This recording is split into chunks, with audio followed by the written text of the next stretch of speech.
I had this dream that I fought everybody around me. My mom, my parents. It's because they're like, no, this music thing cannot be a career. And the reason they had those feelings is what they had witnessed with our predecessors, the likes of Dr. Kabaka. So it was the norm of artists dying poor, hii career ya mziki ni ukora, whatever. But as I understood the music industry, I was all out, determined to prove everybody wrong. That we can actually, music is a career like any other. It got us to where we got. We won awards across Africa. We won awards. We traveled the world, just representing Genge and the music that it is. And big up now, Genge is actually a category under the Grammys. That is something we should be proud of ourselves a lot. So I don't classify Kenyan music as just Genge, urban tone, whatever. But the genesis of our sound is actually Genge. Now, we did a song called Kare. I think everybody knows about Kare. Kare was our get out of ghetto song. It got us performing everywhere, filling stadiums in Tanzania, filling stadiums in Uganda, filling stadiums, actually going even for the mamas in, we were nominated as best group in Africa, alongside Kina P Square then. And we went and performed in Lagos, and these Nigerians were singing our song back to back, and it's Swahili. And I was taken aback, I was like, oh wow, we've actually made it. So being from the ghetto at the same time, nikitoka pale nje ya ploti, watoi, so sikuwa na jongome mechezwa kwa the beat, watoi wanaambia, hey, Kare, Kare. I'm like, okay, this thing has become bigger than we are. And I actually remember those days people were calling us wale vijana wa Nonini before we shaped ourselves into P Unit. Now, back to copyright. I was like, okay, this is Kare. Kare, just the song, is #1 in Africa. In all radio stations across Africa. In South Africa, we had the logs. They're like, oh, guys, this song is playing in South Africa, it's playing in Botswana, it's #1 on the likes of Capital FM and whatever, those big radio stations across Africa. And then my mind was taken back to, and I actually remember talking to Habo. Habo is Nonini, that's what I call it. And it's like, okay, how are we making money off this fame? So we approached MCSK. Then I remember Maurice Okoth. I don't know whether he's on this chart. Maurice Okoth was the then CEO. So we walked into MCSK, myself and the group and our manager then. And we're like, okay, it's been almost a year. This song is huge. How much have we made of it? And that's just MCSK. Forget about camp and Prisk. So at that table, we were brought a log sheet that showed that we made 400 fucking shillings. Mia ine, bro. Na sasa hiyo hakuna mahali tujaenda hii dunia, hakuna dua tutamake. And that's why I always encourage artists, hata majenzi, the upcoming artists, get to know about copyright. Learn how your art pays you so that you're able to ask the hard questions. So I asked a hard question, and we asked hard questions in that meeting. We're like, how comes? Okay, what is the criteria? How did it come to 400 shillings? Sijasema 400,000, I hope mnasikiza. Na unajua tukombogia watu wangapi sasa hiyo? Mimi Frasha Gabu. Tunafaa kugawana so 3 juu ya Kare. Ile ngoma inaimba mpaka kwa Nigeria, imetupeleka mpaka London show, tunaperform mpaka US, tumepiga tour US. 400 fucking shillings. So we caused, and we were like, okay, the math wasn't mathing. The logs were not logging.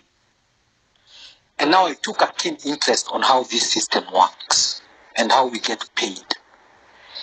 And that's when I realized the dirt and the filth of corruption and greedy motherfuckers that are in these offices and cartels.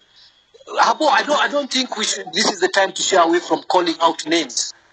People like Liberty Africa, whoever leads that organization, those are people that are making artists die in poverty, die with depression, You can imagine fame, and then you have nothing to show for it.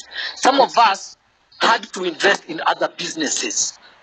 So when I meet an artist out there, and he's seeing an upcoming artist like I did this evening, and he sees me driving my car, I'm always praying that he doesn't realize that this car is not from music. I've had to go out there and work my ass off, invest in other businesses, so that to supplement this music. Because let me tell you guys, it is addictive. Some guys were like, "Hey, Shege, Boneye, you need to have retired by now."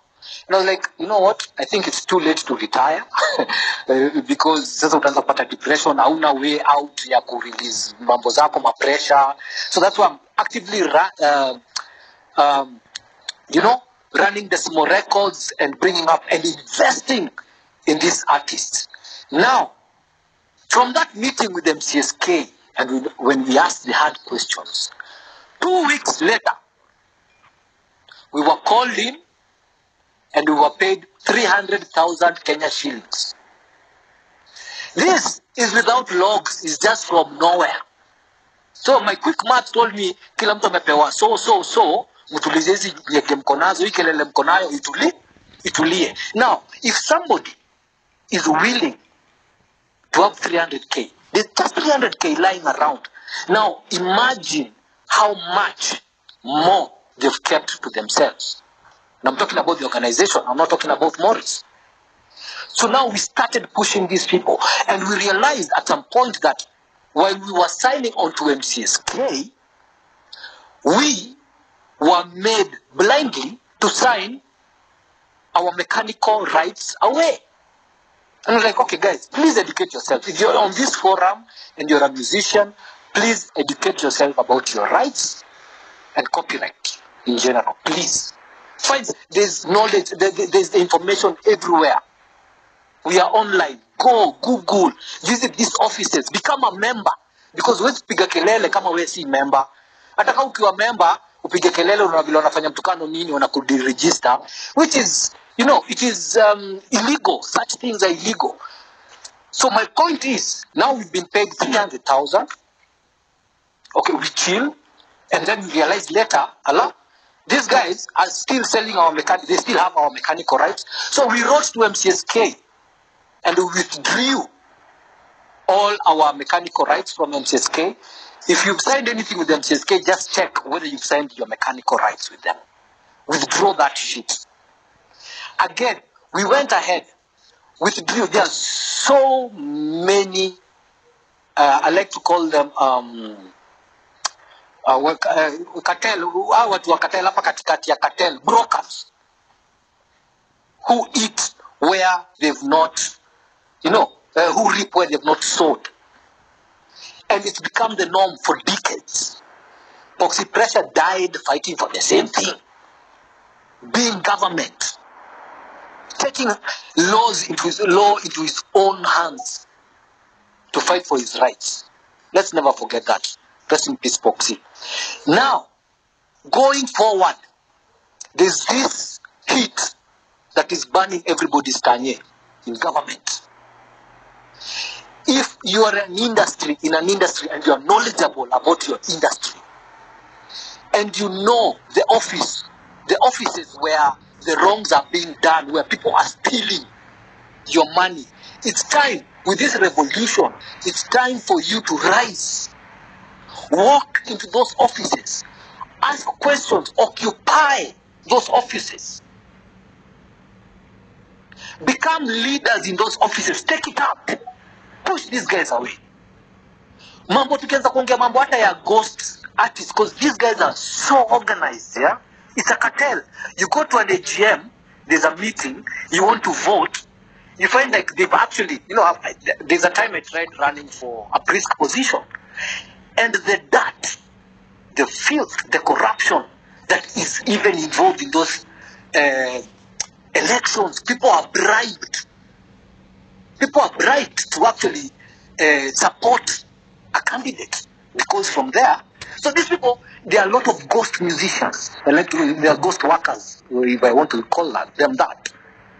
But They make their money. So ukisimama saa hii na ukwe against the grain of the corrupt, these people are mobilized. And because they are hungry, mtu anapewa so tano, anasahau the big goal, the main goal. Anapewa 500, anasahau the main goal, anasupport huu mshenzi. Huu mshenzi amesupport, akona katele yake. Katele ingine kubwa. I want to call out the media houses who are the biggest defaulters of copyright. How much do they owe the industry? If the law was to be followed in this country today, the law, I'm not talking out of my ass, if the law was to be followed, we would make billionaire artists overnight. But where is this money going? Nilichoka, imefika time napata Kutunyi, nashindwa Kutunyi anajua nini kuhusu muziki, anafanya nini kwa hiyo ofisi ya Kekobo? Ezekiel Mtua ndio huyu mzee wa mustache. Ndio huyu pande nyingine anatuita wajinga. I saw a clip calling us uneducated and stupid, that we can't run our own affairs. It's time for those people to go home. Ametolewa mahali, ametoka kuharibu huko kwa KFCB, whatever, Kenya Film Commission, whatever. Amekuja kwa mziki, na bado anaongea ujinga. Na audit zikifanywa, the law, whatever, the evidence is there. These people are ripping the industry into bits. My kids wants to be musicians. My kids, by the hata nikadedi leo, nataka watu wangu wakule pesa ya ile mziki nimetengeneza. My catalog right now is running to almost 150 songs. Most of them hit songs. So when we say we are angry and frustrated, we just can't sit and be angry and frustrated while everybody else in the country is fighting for our rights, for their rights, and for what they deserve. We need the industry intentionally, without fear. You can walk to Kutunyi's office, umwambie, boss, even na hivi. By the way, I don't know why and who appointed him. See, these people are playing with us. That's a political favor. Ati, Kutunyi hana kiti, alikosa election, ya murusha hapa kwa wasanii, akula hiyo pesa. Inakuja ngapi? Haya tugawie yetu. One guys are dying of depression out here. My DJ friend of mine died the other day. Suicide. Suicide because he has debts all over. The creative industry is not just about the artists. The creative industry is an industry by itself. And if we get our act right, you see the way Nigerians are doing, hata kama ni pesa yao, wash and whatever, the people that don't understand it have confidence in actually investing in the art. They're like, okay, there's this structure. Is this a record label? Yes. How much do you need? How can we partner? That's how we grow the industry. But now, with the way it is and the way it's been messed by these old retirees and goons and thugs, they've given no confidence for anybody willing to invest in the art, in the music. So we are here out of pocket, year in, year out. I've invested in Decimo Records for the last 7 years. Actually, it's gotten to a point my wife is calling it my expensive hobby. Because she doesn't see the return. Yeah? Kazi yangu tu ni kuwekelea pesa. Somebody mentioned about kina distro, nini. That's a good idea. But we cannot let people continue because there's still money here. Distro will not collect everything that you have owned. Distro will not come and license the kiosk there and the club. That is the work of these CMOs. The CMOs are good structures. Kekobo is a good structure. What we need is to get out the filth and the rotten individuals out of those positions. And these people actually need to go to jail. There's no two ways about it. Kama uliiba pesa, IP, intellectual property, ni kama shamba, ni kama title deed. Sasa wewe imagine, umelimai shamba, umejenga, msee amekuja, hata hajakuja, mali yuko tu, yeye ndo analipa rent hizo nyumba zako zenye umejenga.